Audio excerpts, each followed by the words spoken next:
ایک شہنشاہ جب دنیا فتح کرنے کے ارادے سے نکلا تو اس کا گزر افریقہ کی ایک ایسی بستی سے ہوا جو دنیا کے ہنگاموں سے دور اور بڑی پرسکون تھی۔ یہاں کے باشندوں نے جنگ کا نام تک نہیں سنا تھا اور وہ فاتح اور مفتوح کے معنی تک نہ جانتے تھے۔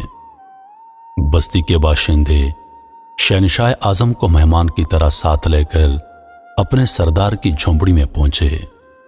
سردار نے اس کا بڑی گرم جوشی کے ساتھ استقبال کیا اور پھلوں سے شہنشاہ کی تواضع کی۔ کچھ دیر میں دو قبائلی فریق مقدمہ لے کر اندر داخل ہوئے۔ سردار کی جھونپڑی عدالت کا کام بھی دیتی تھی۔ مقدمہ لانے والوں میں سے ایک نے کہا، میں نے اس آدمی سے زمین کا ٹکڑا خریدا تھا۔ ہل چلانے کے دوران اس میں سے خزانہ برآمد ہوا۔ میں یہ خزانہ اس آدمی کو دینا چاہتا ہوں لیکن یہ لیتا نہیں۔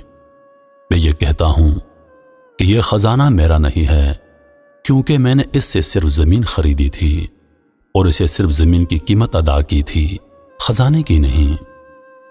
دوسرے نے جواب دیا، میرا ضمیر ابھی زندہ ہے، میں یہ خزانہ اس سے کس طرح لے سکتا ہوں؟ میں نے تو اس کے ہاتھ زمین فروخت کی تھی، اب اس میں سے جو کچھ بھی برآمد ہوگا یہ اس کی قسمت ہے اور یہی اس کا مالک ہے۔ میرا اب اس زمین اور اس میں موجود اشیاء سے کوئی تعلق نہیں ہے۔ سردار نے غور کرنے کے بعد دونوں سے دریافت کیا۔ پہلے سے پوچھا، کیا تمہارا کوئی لڑکا ہے؟ اس نے کہا، جی ہاں۔ پھر دوسرے سے پوچھا، اور کیا تمہاری کوئی لڑکی بھی ہے؟ اس نے کہا، جی حضور۔ سردار نے کہا، تو تم ان دونوں کی شادی کر کے یہ خزانہ ان کے حوالے کر دو۔ اس فیصلے نے وہاں پر موجود شہنشاہ کو حیران کر دیا۔ وہ فکرمند ہو کر کچھ سوچنے لگا۔ سردار نے شہنشاہ سے دریافت کیا، کیوں؟ کیا میرے فیصلے سے آپ مطمئن نہیں ہیں؟ شہنشاہ نے کہا، نہیں، ایسی بات نہیں۔ شہنشاہ نے جواب دیا، لیکن یہ تمہارا فیصلہ ہمارے نزدیک حیران کن ضرور ہے۔ سردار نے سوال کیا، اگر یہ مقدمہ آپ کے روبرو پیش ہوتا تو آپ کیا فیصلہ سناتے؟ شہنشاہ نے کہا، پہلی بات تو یہ ہے، اگر یہ مقدمہ ہمارے ملک میں ہوتا تو زمین خریدنے والے اور بیچنے والے کے درمیان کچھ اس طرح کا جھگڑا ہوتا کہ بیچنے والا کہتا کہ میں نے اسے صرف زمین بیچی ہے اور اس سے زمین کی قیمت وصول کی ہے، اب جب کہ خزانہ نکل آیا ہے تو اس کی قیمت میں نے وصول نہیں کی ہے، اس لیے یہ خزانہ میرا ہے۔